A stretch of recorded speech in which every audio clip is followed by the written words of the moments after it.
A millennium-old mystery hovers over the Great Pyramid, a massive void, like an open wound, scarring one of the greatest structures in human history. While other pyramids still stand tall with their sharp peaks reaching toward the blue sky, the apex of the king among them has vanished, leaving behind a flat surface as if severed by an invisible hand. And this is not merely a random imperfection. Scientists are grappling with a shocking hypothesis. A colossal stone, believed to have been lavishly covered in gold, once sat atop the Great Pyramid before mysteriously disappearing into the depths of history. Who dared to destroy this grand symbol, to steal such a sacred treasure, and what became of the missing gold?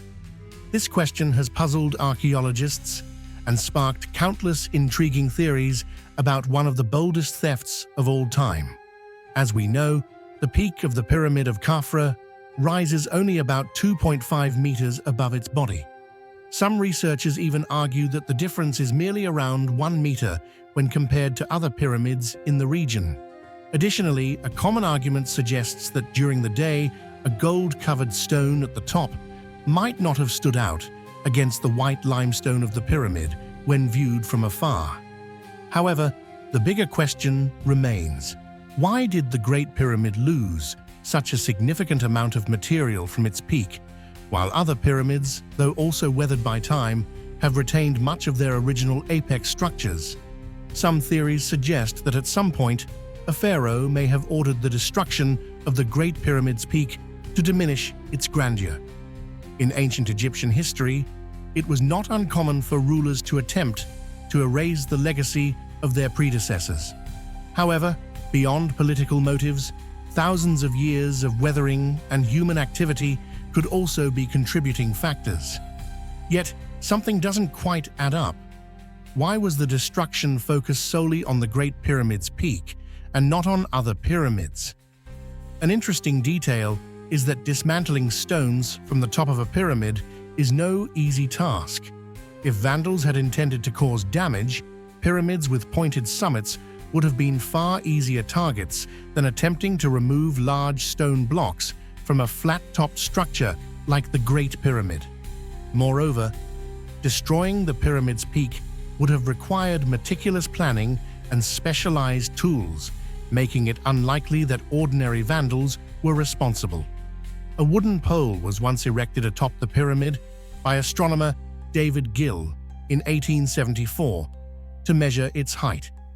However, over time, the upper part of this pole deteriorated, losing its original precision.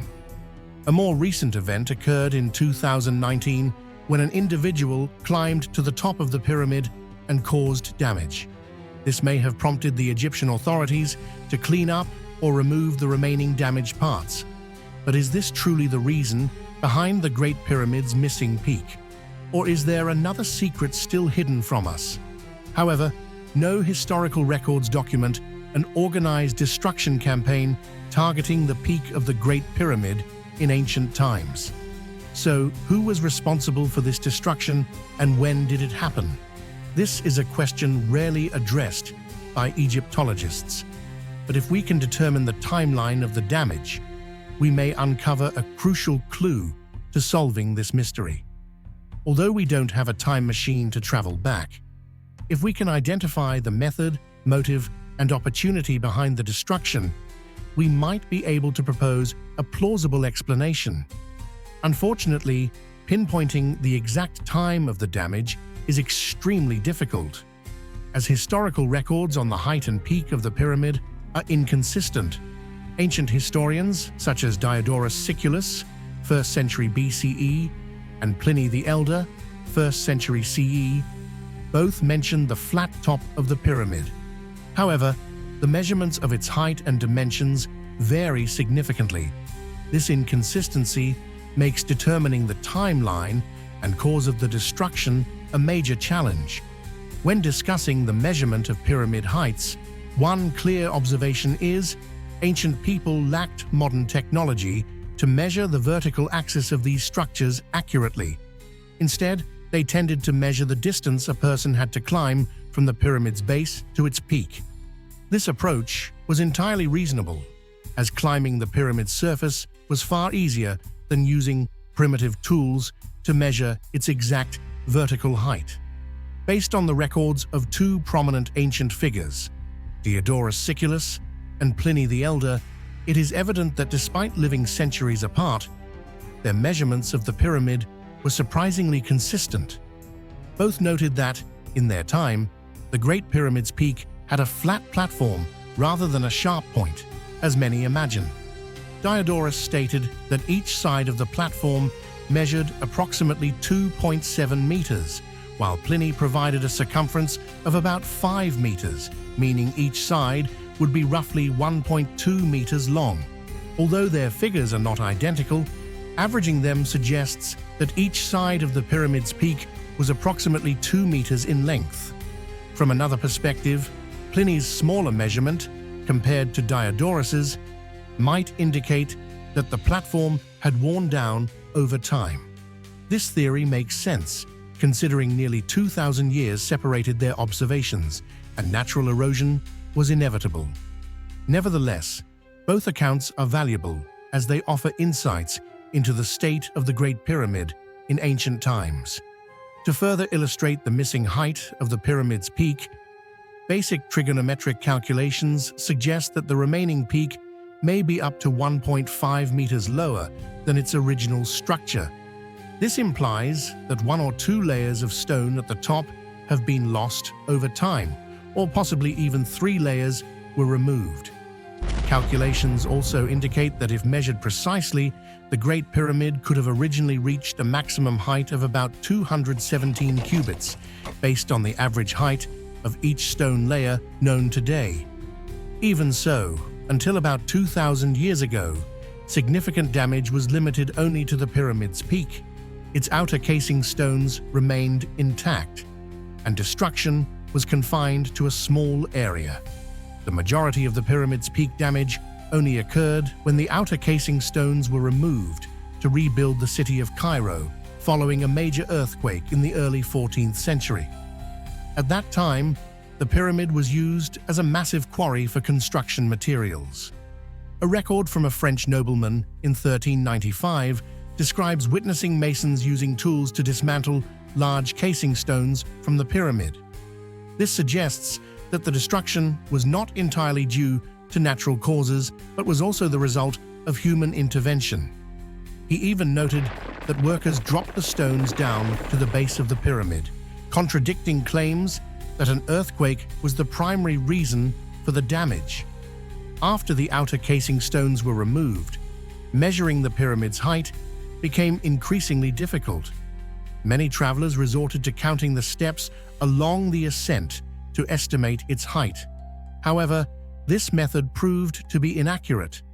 Egyptologist George Goyon, in his 1978 study of the Great Pyramid, pointed out that counting steps during the climb was not a reliable way to measure such a massive structure, as the steps were irregular and did not accurately reflect the pyramid's true height.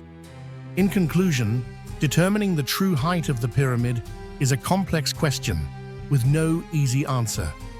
Measurements from ancient times to the present indicate that its peak has gradually eroded over time. However, the primary cause of this loss remains a combination of natural forces and human activity. While no definitive answer exists, evidence strongly suggests that the bulk of the pyramid's peak was destroyed during medieval stone quarrying, when human demand for building materials increased and the Great Pyramid became one of the most valuable resources for reconstruction efforts. When discussing the measurement of the Great Pyramid, one interesting detail concerns the irregularity of its stones.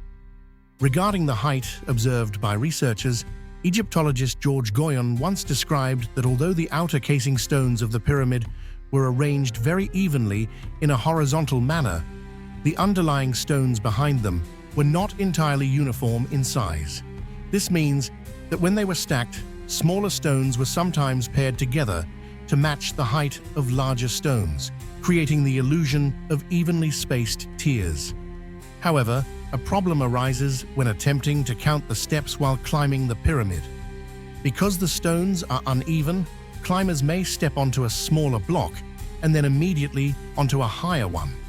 This inconsistency makes step counting inaccurate, as climbers might unintentionally count the same segment twice without realizing it. Additionally, if one ascends from different sides of the pyramid, the number of steps may vary. As a result, data collected from travelers who climbed the pyramid over centuries have yielded different and often unreliable figures. To illustrate this inconsistency, we can examine recorded data on step counts from those who climbed the Great Pyramid between the 15th and 18th centuries. The number of stone tiers they documented gradually decreased over time, leading to an intriguing speculation that the pyramid might be shrinking over time. While this idea seems absurd, in reality, only 3 witnesses among the many accounts accurately counted the pyramid's tiers in their respective eras. The exact number is 260 floors, was documented by researchers Johann Vaslaban Johannes and Nathaniel Davidson. Among them, Nathaniel Davidson was particularly significant.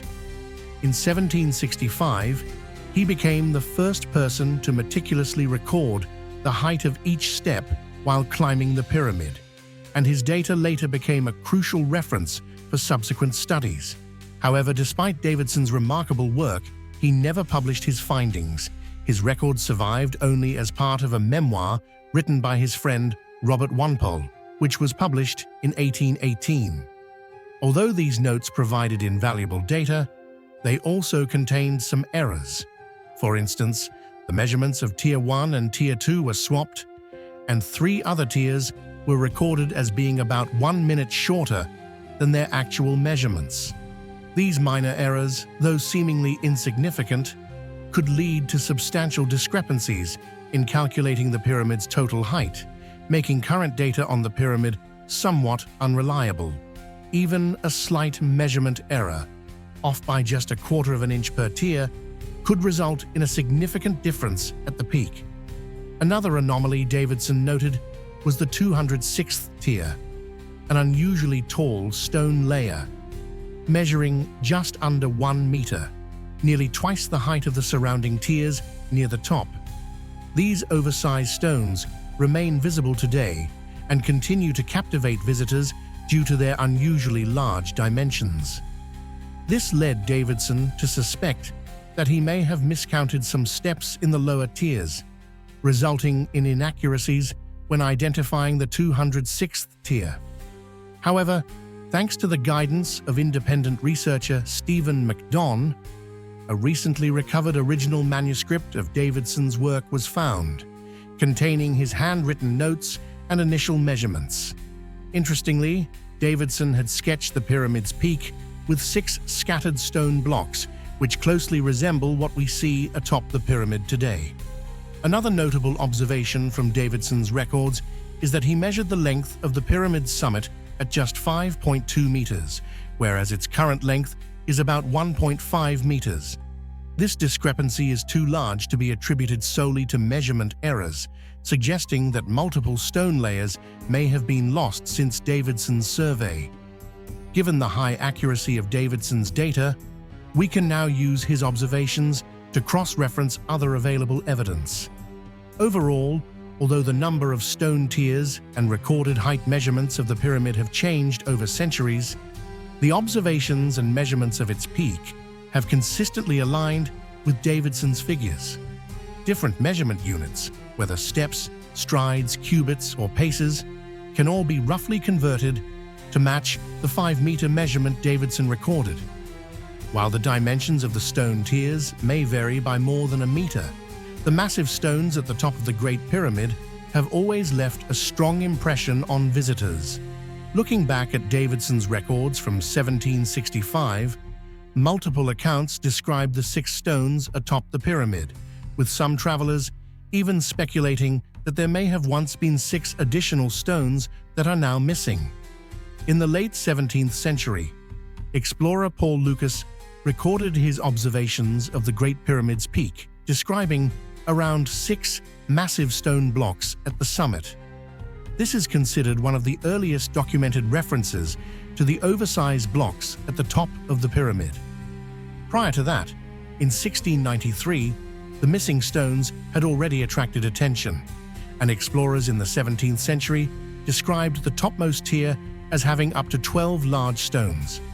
Notably, the exceptional quality of the 206th tier left a strong impression on many, to the point that in 1589, Jacques de Villemain believed the pyramid's peak was a solid block, each side measuring up to 4.6 meters. The variations in size and accuracy in these descriptions demonstrate that small discrepancies in measurement data for the pyramid's peak are primarily due to human error, rather than any actual shifting or degradation of the structure over time.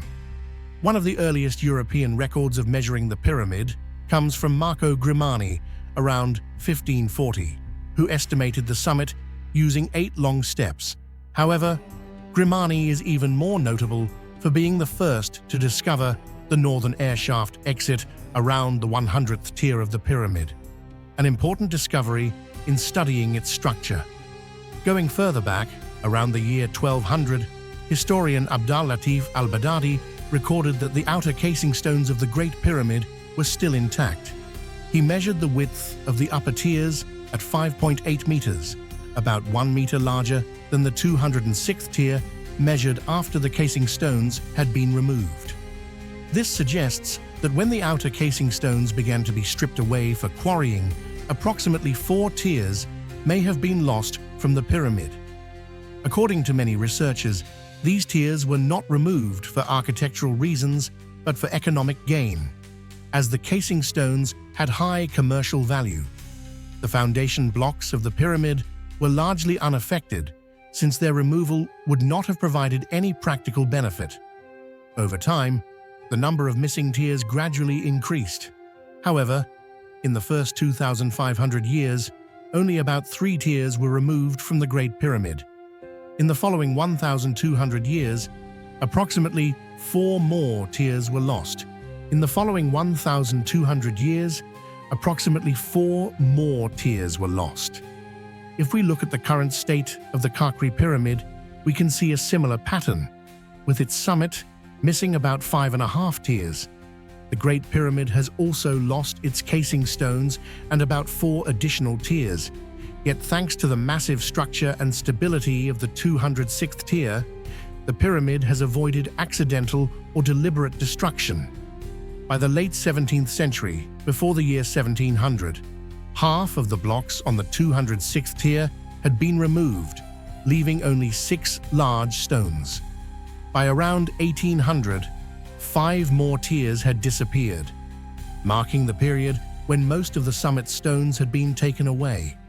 However, after this wave of destruction, the pyramid was no longer disturbed and has remained in the same condition as we see today. One of the strongest pieces of evidence for this is Edward Lane's drawing from the 1820s, which perfectly matches the pyramid's current appearance. Observations from explorers after Davidson in the late 18th century also provide crucial data. They recorded the summit's length at approximately 5 meters, which aligns precisely with what we see on the pyramid today. In 1798, when Napoleon led his army to Egypt, 3 members of his expedition, Jack, Robert, Edmund Jonas, and Jane Cottle, climbed the pyramid and counted its tiers. Although Robert's count was not entirely accurate, with 205 steps plus 3 buried at the base, totaling 208 steps, he still recognized the existence of the 206th tier.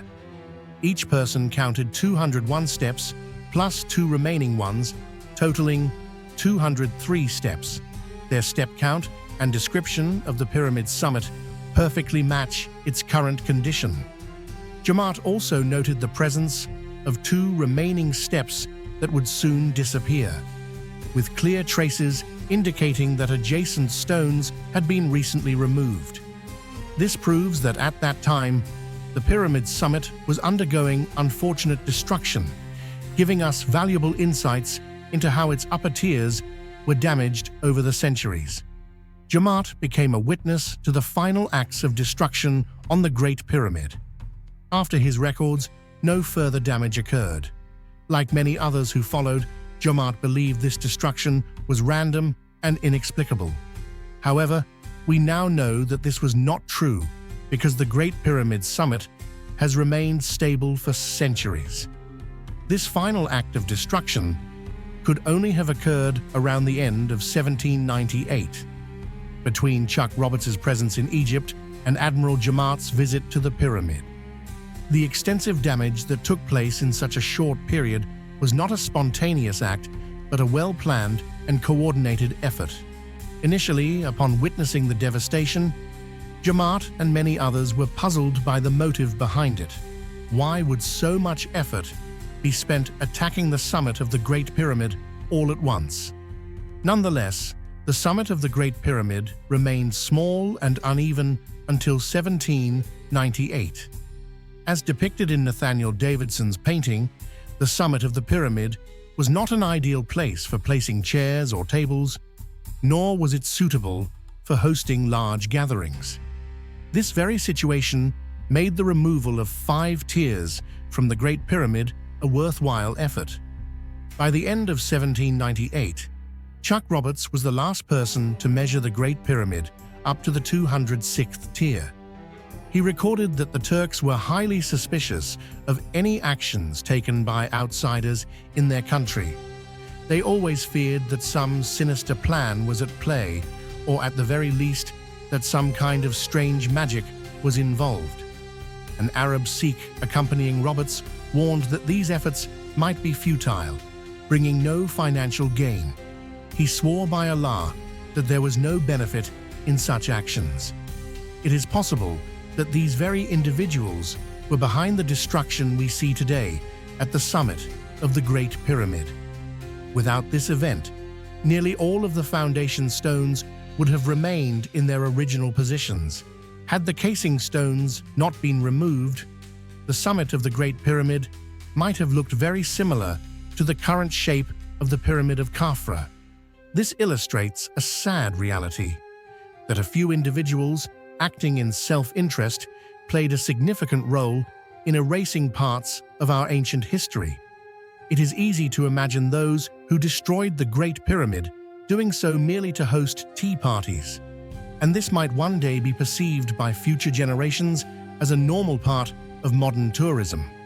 The drive to profit from the pyramids is increasing, and this often leads to the erasure of historical evidence in order to attract or accommodate larger crowds of tourists. Only when we understand the causes and consequences of these actions can we hope to preserve history for future generations. There is still much to be explored at the summit, including graffiti inscriptions that have never been fully documented. According to some records, names and dates existed before the destruction of 1798. It is even possible that an extremely tall block is a remnant of the 206th tier. A simple examination of the foundation stone could confirm whether this is true. Egyptology must take a serious approach to the complete history of the pyramids and remember the year 1798 as an unforgettable lesson. But have all the mysteries of the Great Pyramid been deciphered? Could it be that beneath the pyramid's foundation, secrets remain hidden, waiting to be discovered? Stay tuned for our next videos to find out.